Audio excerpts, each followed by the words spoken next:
Guys, Rocco Bianco Show, Episode 2, the EBRD's history. It's its 30th anniversary, and it's something no one's ever heard of. The European Bank for Reconstruction and Development. Their 30th anniversary, and the 20th anniversary is coming up soon as well. I expect everybody to go out and hang up posters, darn it. Do something. Spread the truth about 9/11.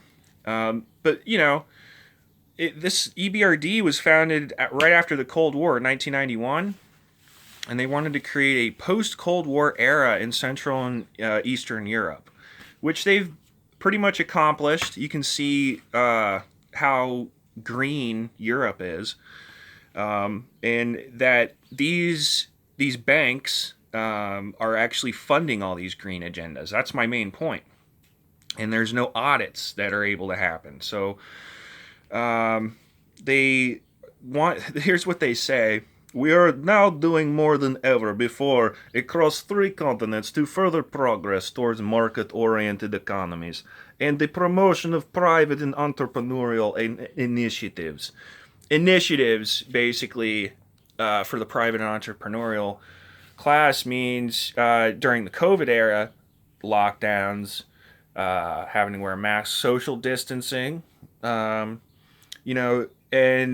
my whole point is that this whole COVID agenda is linked at the hip to the green agenda. That they needed COVID to happen in order to get this green agenda through because of the lockdowns. They want to have these new carbon lockdowns. And this lady is actually quoted as saying that in this video, which we're going to get to, okay? So the EBRD is owned by 69 countries, as well as the European Union and the European Investment Bank. Each shareholder is represented on the Board of Governors, which has overall authority over the bank. Yeah, right. The president of the EBRD is Odile Renaud Basso, and she manages work under the guidance of Agenda 2030 and the United Nations. She takes orders from the Board of Directors. Yeah, sure, okay. I'm just saying, the EBRD, they're saying that they recorded a net profit of 0.3 billion euros in 2019 because of the COVID-19 84. The methodologies for MDBs, multilateral development banks, is financing countries for adaptation to climate change and finance for the mitigation of climate change. But, we're talking 1.4 billion euros in 2019 because of COVID. And these middlemen banks, basically, that's what the EBRD is, they get money from God knows where, and it goes all into the green agenda. Just boom, boom, boom, boom, boom, boom. You have all these other banks, too, that are similar. One of them being the AFDB, the African Development Bank, and they're recorded as saying they had a doubling of climate finance to $25 billion US dollars. Where's that money coming from? For the period of 2020 through 2025, giving priority to adaptation finance, adapting to climate change. So instead of giving them plows and stuff like that, remember Obama? He said, people in Africa, they don't need air conditioning. They need foot pumps for their well water. The only way you can get it out of there is with your feet. So we can save the planet. And so, they don't have motors and stuff over there. They're not allowed to, right? Because it's Africa, Screw them. Let's let them live in third world poverty forever. And in fact, this is what the ERBD is basically creating, is third world conditions all over the planet, so that we're easily managed to have the transition. They always say transition, but they never say global government. They say global governance, which is the same as global government. It's the same thing. This is sleight of hand. These are magicians. They're able to just pull money out of thin air, just like the central banks everywhere else in the world, just out of thin air. It's not fractional reserve banking. This is fiat banking. It's totally illegal. So here's another one. The ADB, the Asian Development Bank. By 2030, at least 75% of the number of its original committed operations on a 3-year rolling average, including sovereign and non-sovereign operations, will be supporting climate change mitigation and adaptation. Climate finance from the ADB's own resources will reach $80 billion for the period of 2019 through 2030. And that source is from the Strategy 2030 document. And it says, Strategy 2030, achieving a prosperous, inclusive, resilient, and sustainable Asia in the Pacific, basically. It's all about sustainability. It's all about this green mask over the tyranny that is this global government police state that they're trying to build with these SDGs, Sustainable Development Goals that the UN proposes. And I talked about that in Rocco Bianco Show, episode 1. That's why I'm making these shows, because this is really important stuff. So the ADB has medium-term targets. By 2024, 65% of its original committed operations on a 3-year rolling average will address climate change. And so I already read that. The AAIB, Asian Infrastructure Investment Bank, that's a different one, reflecting its commitment to support the Paris Climate Agreement. By 2025, the AIIB will aim to reach or surpass a 50% share of climate finance in its actual financing approvals. Then you got the EBRD. They talk about green finance accounting for 50% of the total annual EBRD investments by 2025. So this is what they're planning, is this global economy transition or GET approach. They call it GET. Like get out of your own country. Get into the global government, guys. This is the approach for the period of 2021 through 2025, what we're living through right now. So essentially, COVID is a part of climate change, integrity for their projects, for their green agenda, the transition integrity projects that they're trying to do. The EBRD operates build green, low carbon, and resilient economies. The new approach sets a green finance target of 50% of all EBRD annual bank investments by 2025. The green finance is composed of climate finance for both mitigation and adaptation, as well as finance addressing for other environmental objectives. The EBRD does not have separate targets for climate action. Nevertheless, it expects that the bulk of the finance will be classified as climate finance under the joint MDBs, multilateral development banks. Their approach is in line with the EBRD's current investment focus for the previous period of 2016 through 2020. Cumulative climate finance accounted for approximately 95% of the reported green finances. That's huge. And you got stuff like the World Bank Group, okay, not just the World Bank, but the World Bank Group. That's composed of the WB, the World Bank. Okay, so the World Bank is composed of, and this is so complicated, the International Bank for Reconstruction and Development, the International Development Association, the IFC or International Finance Corporation, and the MIGA, the Multilateral Investment Guarantee Agency. Okay, so the World Bank Group announced a target for an average of 35% of its financing to be climate finance over the period of 2021 through 2025. At least 50% of the World Bank IBRD, IDA climate financing will support adaptation to climate change. The 35% target is a significant increase from the 26% achieved on average in fiscal year 2016 through 2020.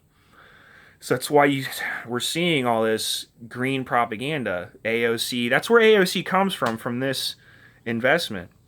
And even larger increase in dollar terms as the World Bank's total financing has also expanded. So the source is the World Bank Group Climate Change Action Plan 2021 through 2025. That's the document's name. And they say supporting green, resilient, and inclusive development. When they say inclusive, they're really talking about taking men out of the workplace, which I discussed in Rocco Bianco Show episode 1. So let's get to the EBRD's 30th. Obviously. So what do you think we have learned from the 30 years in our regions, operations of EBRD or just development of our countries? What have we learned? Great to be with you. First, congratulations to Ebrd, to Odile, to present and past staff of the institution for 30 years of working for transition quite successfully. So what have I learned? First, change is unstoppable. Change is unstoppable.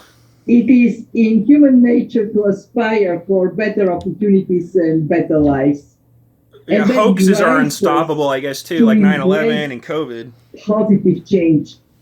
But they use these catastrophes to their advantage, don't they? The operation is that those who have embraced that change, build the institutional foundation for it to be sustained, have done better. Think of the Baltic countries. They get more money for being green. That's what she said. Second, the fact that change is unstoppable doesn't mean it is irreversible. Progress can be lost. And it is for this reason we have to always keep our eyes open, understand the independence destroys their progress, and make sure that we build support. The fact that by and large it has been beneficial for people doesn't mean it has been beneficial for everyone. And the third, and I think it is perhaps the most important, it's only beneficial to the billionaire class. Be aware of the law of unintended consequences. Oh, oops, and deal with it. In the countries in Eastern Europe. Sorry, guys, COVID destroyed your economy. One of the big unintended consequences has been brain drain and the impact it had on the capacities of these countries to work. Had we seen this earlier, we perhaps would have had more policies investing in opportunities, in making sure that there is a reason to stay home and work where you are. That's a big and joke. And actually, that is what Ebrd for COVID lockdowns. Doing, creating you must stay home in countries, so there would be a magnet for people to work where they are, to embrace these opportunities, but also for others to move, to have more of a fluidity in this transition. And if I move it to the climate story, it is so all these lessons are applicable. We have to recognize we ought to come as a world to prevent the tragedy of the commons from happening, and we have to do it mindful of the institutional foundation for sustained transition and the fact that some are going to be losing jobs and businesses, and therefore like the coal industry, has to be mindful that's just one. Of that just transition narrative. Yeah. Thank you very much, Kristalina. Indeed, all these issues nothing to read into there, salient, especially in Central and Eastern Europe, where some countries are losing population. Some of the countries, she's not speaking in code at all, guys. Baltic states that you mentioned are now the transition will be very good for populations. You. That doesn't mean that people who left are unhappy, and that doesn't mean that people who stayed are unhappy. But this is, of course, a challenge, and indeed, I share your views that Ebrd is doing a lot and probably is going to do more to help create high productivity, high tech, and clean jobs for people to come back. Okay, only those ones are allowed to come back from the COVID lockdown. On the history of Ebrd, only green. What do you think we have learned in those 30 years? And they'll fund it so it works out that way. Thank you, and thank you, Sergey and Kristalina and Josue for participating to this panel and this discussion. And what I would take is very similar to what Kristalina said, but first I think that the experience of 30 years show first that transition is possible. So there can be progress, there can be catching up. More lockdowns. You can really make a journey transforming the economy in depth in order to get better growth, better situation, better competitiveness. So this is possible. And I think that sometimes we are pessimistic about the outcome, but I think we need to recall that you can only be competitive if you work from home. The second thing is that it's not a linear journey. First of all, you can have a progress and backtracking. You can have success and failure, so it's not linear. And also the concept of transition, what we want to achieve change over time.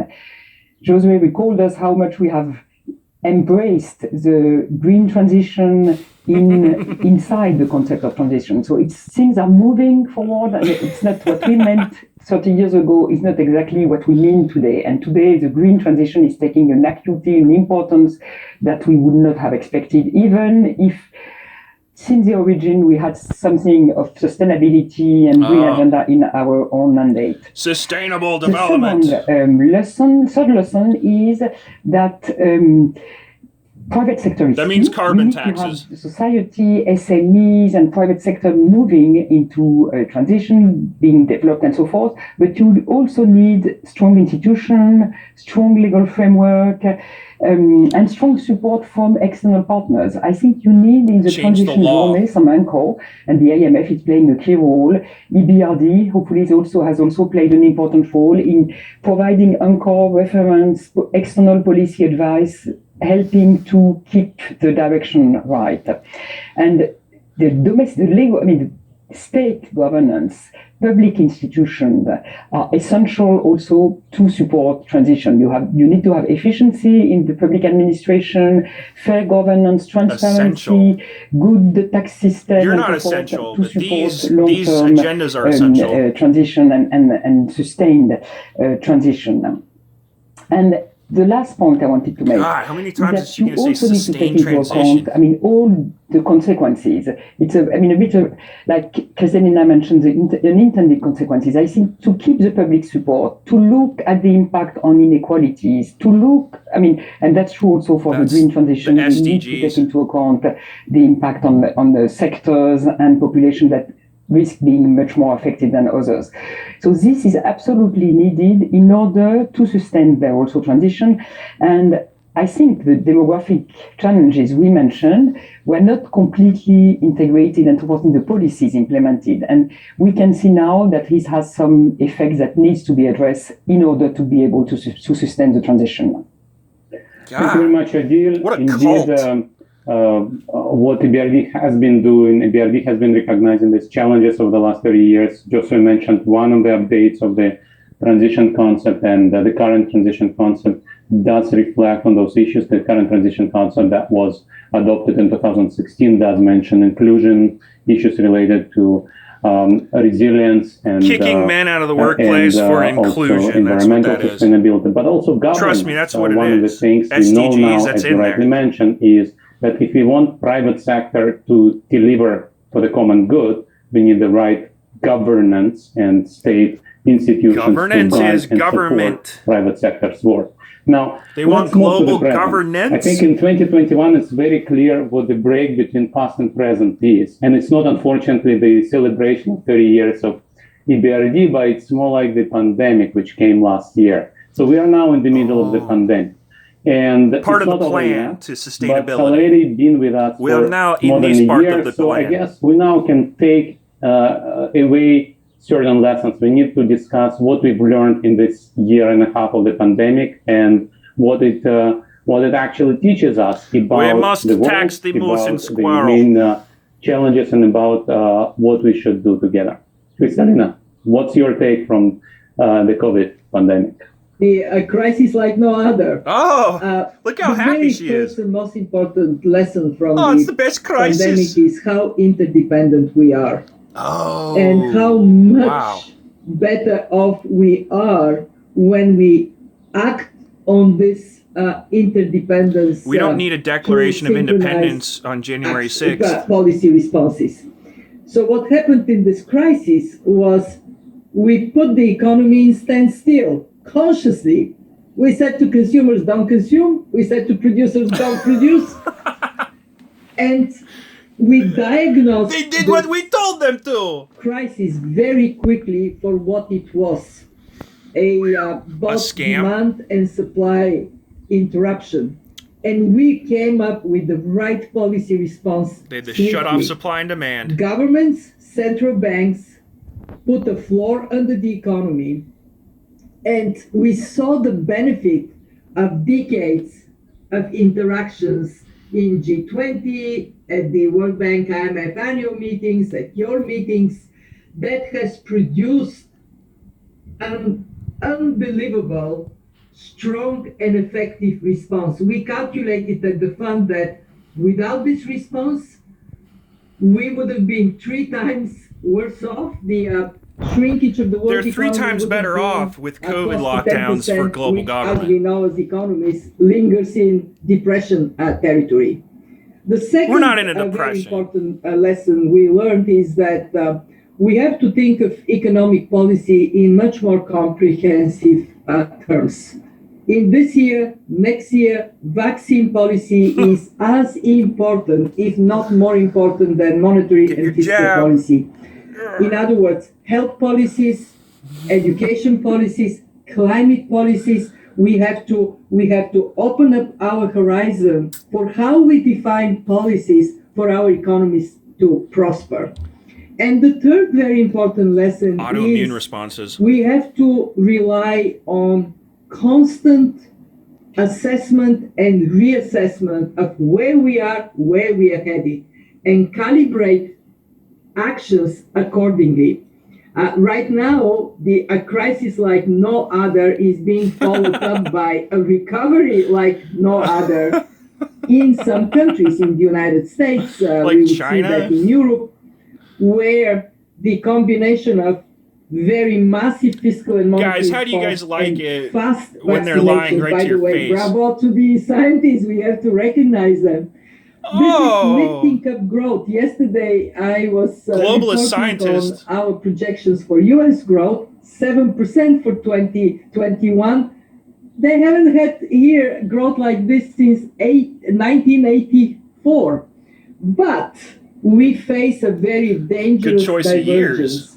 Countries that do not have the fiscal space for that kind of support, that are falling way behind in vaccinations, are also falling way behind in recovery. Oh man! And therefore, we have to make we'll sure recover that if we vaccinate. We direct more attention. It's not a vaccine, to though. Bridge these diverging recoveries. Gene therapy for the benefit of everyone. Because if we don't, the billionaire class, that's everybody. Having part of the world to be holding back and, God forbid, faced with a follow-up debt crisis means not planned that at all. It could ricochet back economically. All the progress we made is going to be lost from the collapse. If we don't pull everybody out of the pandemic, we are leaving a breeding ground for more variants and more danger for the future. So that is my big preoccupation today is the right This is where Delta comes from, the Delta variant. Exiting carefully, do not withdraw support prematurely. She's a but doctor. Think about gradually withdrawing it when the time is right,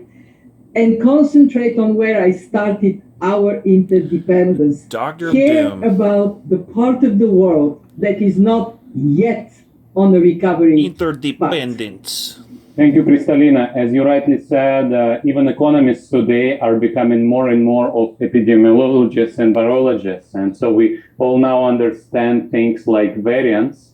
And indeed, interdependence is no longer theoretical, but we know that unless we win this war together globally, we will not win it. We will leave the virus circulating, which will strike back even at places that are fully vaccinated against the previous variants. So I fully support what you've just said, and I move to Adil. Adil, what is your take from your very difficult taking over Ebrd in 2020? The IMF loves the lockdowns. The IMF loves the virus. The current difficult situation it fits into their plans perfectly from the COVID year.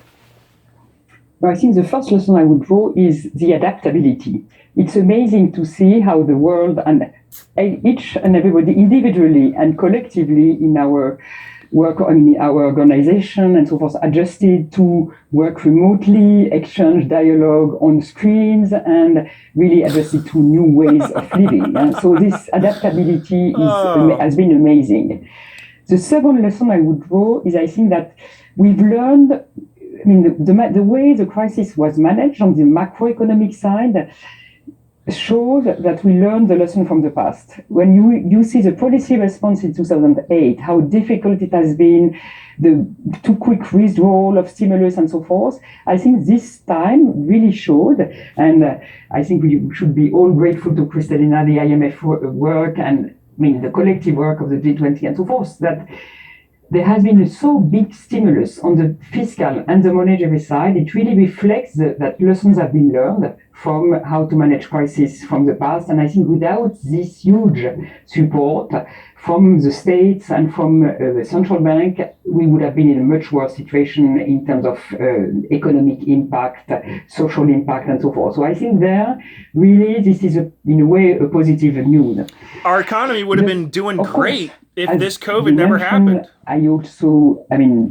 For me, the crisis also shows how much integrated, independent we are, how much the fact that we are in the same world, facing the same challenges is a reality. Global government, baby. But it shows also, and that's a link with the climate, that we need to be more alert, more vigilant about the risk ahead of us. Risk of pandemic was identified. When you looked at some reports from scientists, they could tell you a few years ago, well, this is a real risk. But I think no country were really prepared to deal with that. And it shows that a catastrophe, putting the economy on standstill for a few months at the world level. You mean a couple of years? Such a catastrophe can happen if you are not ready to address risk. And this, in my view, gives us a big lesson for climate change. Because, we know climate change is a big risk. We are probably more aware than we were about the risk of pandemic. But action has been lagging behind because it seems to be quite far away. We may have considered that we have time, it's not immediate. And I think that looking at what happened with the pandemic, we should really be much alert and say, well, this is very likely to happen and we better get ready so as to avoid a full-fledged catastrophe. And you're the catastrophe. Is, I think that cooperation, exchange of information, the lockdown's the catastrophe about what's going on the pandemic, on the data, on, of course, multilateral cooperation on supporting countries less developed, countries that would have no vaccine and so forth, is absolutely key. Nobody will get out if everybody is not out of the crisis. And I think this is something which is really calling for extremely determined and strong multilateral reaction. We have seen a lot of that, but there are still a lot of challenges ahead of us. Thank you, Adil. Indeed, this crisis was actually predictable. Some people would call it a black swan, but when Nassim Taleb, who popularized the concept of black swan, was asked about COVID being a black swan, he would always say, we all saw this coming. It's a gray rhino. It's something completely predictable, but huge. But I think going forward, we have more gray rhinos. You mentioned climate change, but there are other issues that are ahead of us, other problems. So coming to the last part of our discussion, I would like to ask both Kristalina and you, Adil, what you think about the future. What should be the priorities? We're going to have a banking collapse, and Ebrd, and then out of that collapse, they'll come in with their recovery, yay, with digital currency, digitizing our currency, if necessary. The new digital age. How should we work together? SDGs. What is the future? And connected what to should we social do credit scores. About the future. CBDCs. We look the deeper the fog, but there are certain things we know. What we know is that change in the world is accelerating, and we know we are in a more shock-prone world. So we have to imagine how we go about that knowledge. And for our institution, for the IMF, we have a mandate, very clear: macroeconomic and financial stability, growth and employment. And what we are working on right now is to imagine tracking people. They're going to employ people to be spies. Multipolar world with a much more complex geopolitical dynamics, and that fast, accelerated change. How we go about providing our support to macroeconomic stability, financial stability, growth, and employment.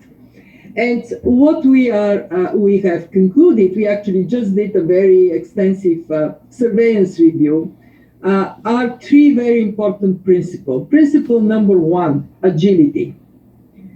In a changing world, you cannot be static.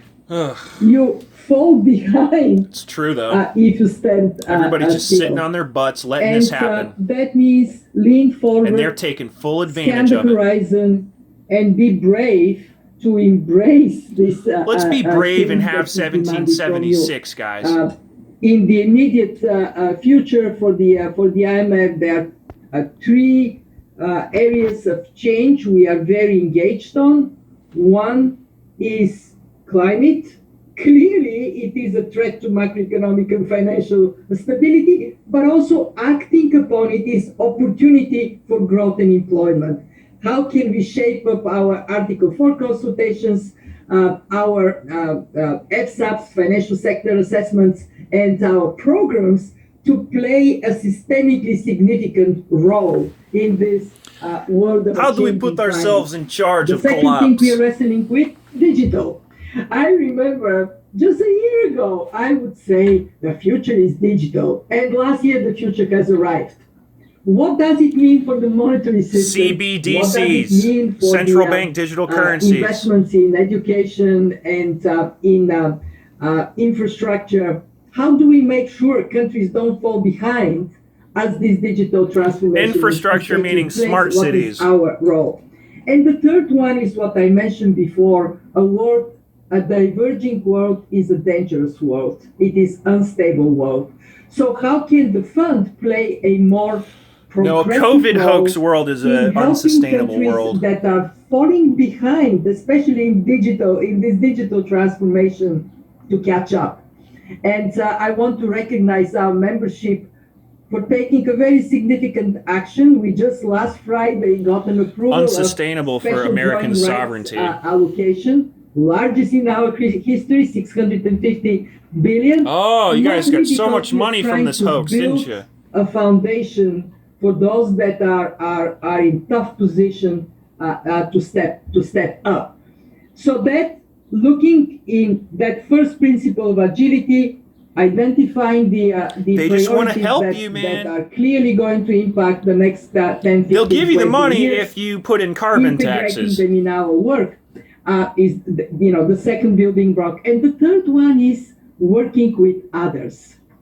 I cannot tell you how important it is for us what a joke. at the IMF to work with our 190 members, interdependence, to work with other organizations like Ebrd, to work with think tanks, so we can have as calibrated like the Tavistock Institute, and I can say this is where the Rockefeller I find myself Foundation. coming from an emerging market economy, being the right managing director for the IMF at this time, because having lived through a transition, I recognize that transition requires you to have friends and to rely on others. It requires you to depopulate the world with these phony mRNA technologies. The R&D, that's a huge step forward.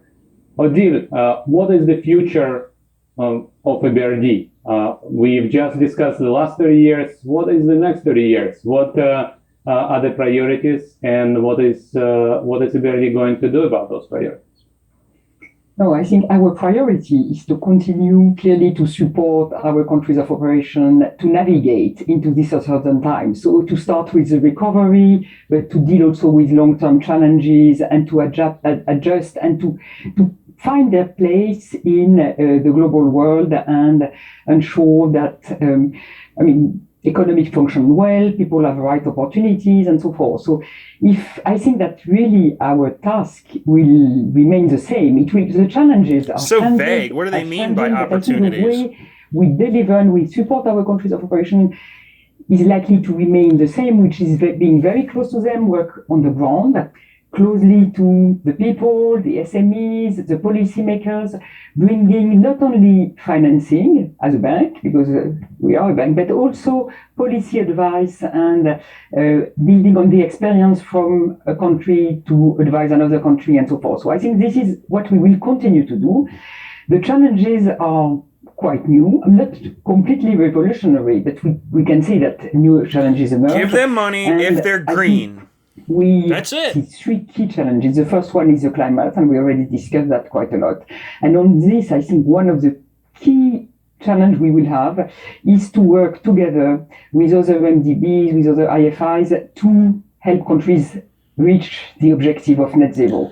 Because it's not only about financing, and then we need to mobilize resources, we will need to mobilize the private sector and so forth, but we will also need to accompany the right policies. That was the point Jose was making, which is if you want to reach this net zero objective, you need to have tax policies in place, you need to have regulatory policy, and what will be very important is that the whole international community and every institution are working together so as to make the best out of what we can deliver and be up to the carbon lockdowns, maybe? One big challenge is equal opportunities, gender agenda, and so forth. I think globalization has been extremely positive for the world and get a lot of benefits, but also a lot of people are feeling apart, being lost in the globalization world and so forth. And we need to accompany and to ensure that everybody has access to equal opportunities. And that's a big challenge in a number of countries. It's access to education, training, reskilling, good jobs. For women, green jobs, for men, for women only, for the whole population. And this is absolutely key if we want to keep support in the institution, support for globalization, and this is a bit of a challenge currently, I would say. Support for globalization. And the last challenge is, probably others, but the third challenge for our perspective is digitalization. It's a major opportunity. We've seen the world completely accelerate, adjustment to digitalization accelerating, but here also you have a risk of too speed, and in countries with huge companies having a lot of, growing and huge capacities in this area, and other countries lagging behind, being more sort of users and not producers of digital goods and so forth. So ensuring that all countries have access, first of all, to digital services, but also have the capacity to develop digital companies and so forth is absolutely key, and it's a very big opportunity, but we need to accompany countries and clients to seize it. So I think that there is a lot of things to be done. I completely agree with Kristalina that working together will be absolutely key. I think there is not much each institution can do alone, and I think that really working as a system and together with other MDBs and with our countries of operation, it will be absolutely key if we want to succeed. Thank you very much. Wow, indeed, there's a lot to read into there. It's all code word.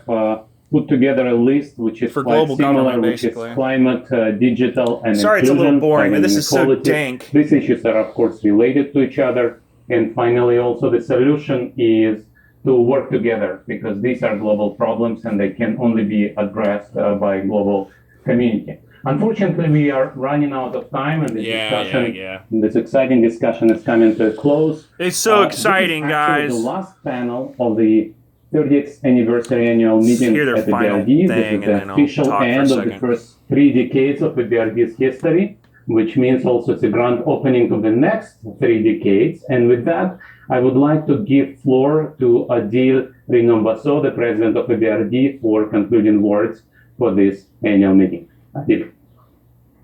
No, I would just like to thank all the participants to the annual meeting, and in particular all the panelists who contributed to help us thinking the future, thinking about the past, thinking about the future, thinking how we can make the world better for everybody. And I think that our objective is to change life. And I think that to do so, it's quite an ambitious objective. So to do so, we really need to have discussion, open exchange, yes, we do. Brainstorming, and all this. How do we get this IMF off our back? Discussion that helps us to Declaration of Independence, to go outside the day-to-day, beyond the day-to-day activity, but really try to look into what we can do better, how we can be more effective, what the future will look like. And I thank you all for doing that, and in particular, Kristalina, Jose, and yourself, Sergei, for this. Wow, so boring. Thank you very much. That's all for today. All right, finally. That was boring as crap, dude. I'm so sorry, guys, but that's what I've been doing, is researching these boring globalists that are so snooty. It hurts my brain a little bit, honestly, of just how authoritarian they are, how open they are about this transition and all this, and how it's all about green agenda, man. The lockdown's everything. It all amounts to this green agenda, this green takeover. We need a Declaration of Independence. We need to stop the lockdowns. They're going to start doing these carbon lockdowns. There's a point in the video where she says we need carbon lockdowns, and I didn't see it in there. I'll do that for my next video and actually admit to carbon lockdowns. How's that? So we'll just leave it here and enjoy. I'm going to do Rocco Bianco Show episode 3 next. All right, thanks, guys.